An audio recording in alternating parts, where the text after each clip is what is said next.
كامل ولا؟ والله شوية تخاف منه على طفل.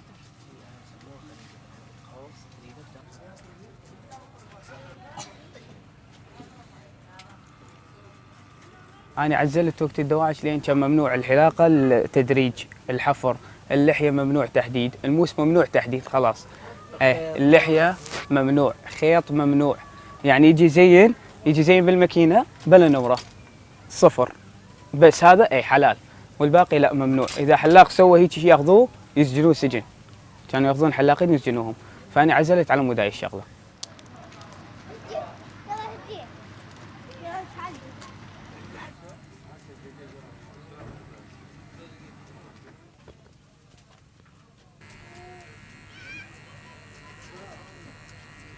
احنا قبل ما طبنا الدواعش شلون ما نريد نزين، ما طب الدواعش ما نقدر نزين، شلون ما نريد بعد نزين، بس حلاقه من فوق وبس، اللحيه ماكو تحديد، ماكو موس، ماكو خيط، كله ممنوع هذه.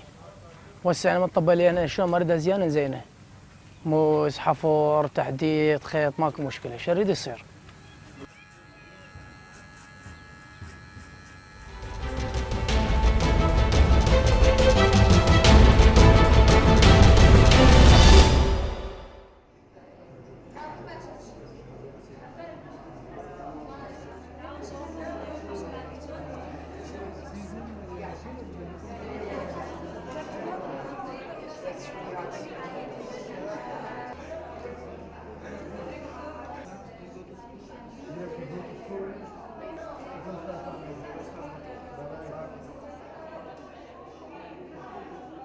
یەکەم جار من ئاگادار نەبوونەوەی کە پرۆژێکتێکی وا هەیە و معرەزێکی وا هەیە لێرە، بەس کە پێیانوتم زۆر پێم خۆش بوو، بە خۆشحاڵیەوە هاتم، یعنی مەجالێکی تایبەتم بۆ کردو ئەمڕۆیە بۆیە بێم بۆێرە.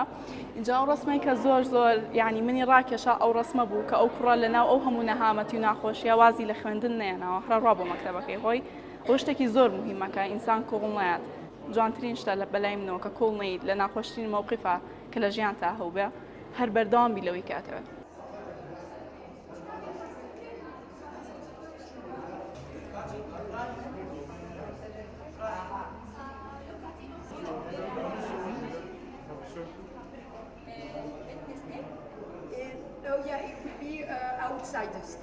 لێرەدا لەناو کەمپی باریکە لە کەمپی ڕۆژئاواییەکان کردومانەتەوە کە بۆ تەمەنی 16 بۆ 18 ساڵی ئەم پرۆژەیە هەیە کە ڕۆژانە یاخود بڵێن لە هەفتەیەکدا یەک ڕۆژ ئەم کارە دەکەین و ئێمە بە خۆبەخشی من و دوو هاوکاری ترم کە خەڵکی فەڕەنسا و کاراکەین ئەچین بۆ کەمپەکە و چەند کچێکمان هەیە کە ئەویش بڵێن ژمارەیان دەکچە لەگەڵ دوو کوڕایە کە کاری فۆتۆگرافیان فێرەکەین و کاری ئەم پێشەنگای ئێستا کە لێرەدا دەبینین کاری ساڵ و نیوێکی ئەم کچانەیە یاخود بڵێن ئەم کچ و کوڕانەیە کە لەم کاتەدا کردووە.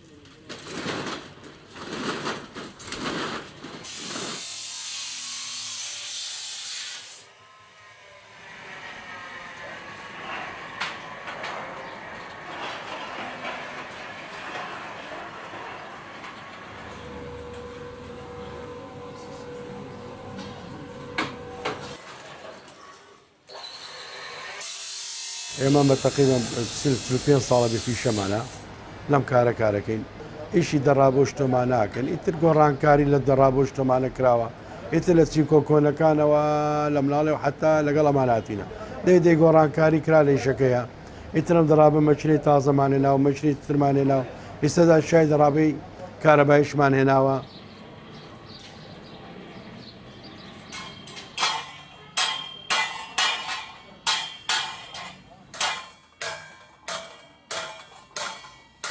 کارەباییمان هەیە، ئەم دەڕابە تازە لوبنانی پێڵێن، دوای ئەوەژی دەڕابی تورکیمان ناو لە تورکیاوە شایەنین، هەمووی دەرەجەیەکە، ئیشی لە دووزەکەین، لە چەمچەماڵەکەین، لە داقۆکەکەین، لە دبسەکەین، لە زۆر جێگا حتا لە شۆبێ کاسبی بێ ڕسک لە شۆبێ بە دوایەچین.